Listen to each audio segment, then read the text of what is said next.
Well, you made it to the end of the beginner series. Well done. Hopefully, you guys have found those videos useful and that you've managed to set up everything that you initially need to get going. I just want to summarize it just to make sure that everyone's on track. By this stage, you should have joined the MLS and set up your profile, including your relevant branding, email signatures, etc., etc. So let's say we've done that, which is great. You will have activated and set up Lofty and your website, which is important because specifically the website needs to be activated, because as soon as you start talking to people about being a real estate agent, they will ask you about your website and you need to be able to send them somewhere. So well done on that. And then 3, you should have ordered your business cards. Admin normally does this straight away when you join, but just double check that it has been done. That way you can represent as an agent and give cards to people when you are out and about.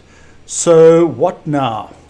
Well, there's so much to take in, to be honest. It's such a big industry, and it is, even though you've set the systems up, it's quite overwhelming to first get started, and there are a lot of questions you're going to have. So we're at the end of this beginner series now, but I want to just quickly outline what we're going to be thinking about next.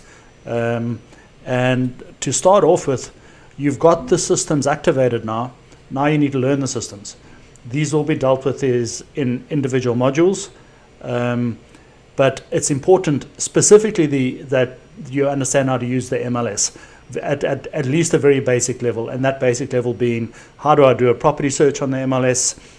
Where do I find legal contracts? How do I write up contracts?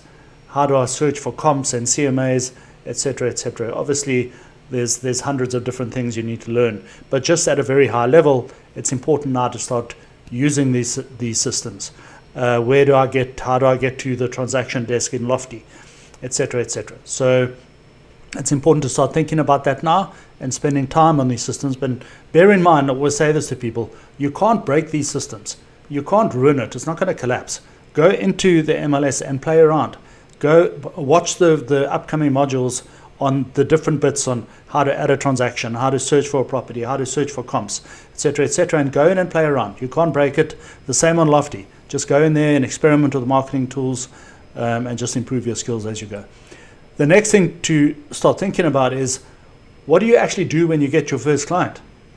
Are you representing a landlord or a seller? If so, what's the next step? Well, I need to get a listing agreement signed. I need to enter the property onto the MLS, because once it's entered onto the MLS, it then goes through to Zillow and Realtor.com and all of those things. What is that process? What is the next step? Well, I can tell you right now, when someone says, can you please help me with my property? The first thing you need is your listing agreement signed. Second thing is it goes onto the MLS. You need to understand how to do that. Now, there are and will be modules, and always improving modules on how to do that, but that needs to be your thought process. So when someone says, please help me rent my house, you don't need to panic. You can say, fantastic, I'm coming over, I want to view, I'm going to take some photos, I'm going to send you the listing agreement on e-sign, let's go. Phone your team manager and talk through the process the first time so you understand it. But that is the first thing to do. Are you representing then instead a buyer or a tenant? What is the first thing you need to do? Well, the new NAR law changes means you most likely need a pre-viewing agreement. Where do I find the pre-viewing agreement? I need to send it to the buyer or tenant before we view properties. They can normally e-sign it on their phone. It's very simple, but you need to know that. Then you need to know, how do I search for options for these people that I'm representing? That goes back to the previous step. You need to understand how to use the MLS at a very basic level at least. So bear that in mind. Don't panic when you get your first client. If it's on your first day and you haven't even had a chance to set everything up, which does happen sometimes, call the office, call your transaction manager, call myself or Brent, whoever it might be, and we'll help you. So don't panic on that. And then finally, and I say this to everybody exhaustively, you need to learn the market. Knowledge is power. When you meet that first person who's going to potentially be your first client, and you tell them you are in property, they're going to want to talk property. You need to understand your market. What does that mean? What price per square foot is a condo in my area, for example? What type of rental does $2,000 a month get me in my area, for example? What happens to property prices when the interest rate drops or rises, and why? That's going to be very common when you tell people you're in the real estate market. They're going to say, well, something's happened. We think the interest rate's going to go down or going to go up. What do you think is going to be the effect? You need to understand that. Okay. And then general property knowledge. So spend time reading your MLS main website. It'll be full of news. Read the newspaper, or read whatever websites you follow, and just think of Property Now as your product. And you need to learn your product, and you need to upskill your knowledge on your product. So that's it. That's the end of the beginner series. Hopefully you guys don't feel so intimidated now. There's a lot to do still, but I think you will definitely have the tools.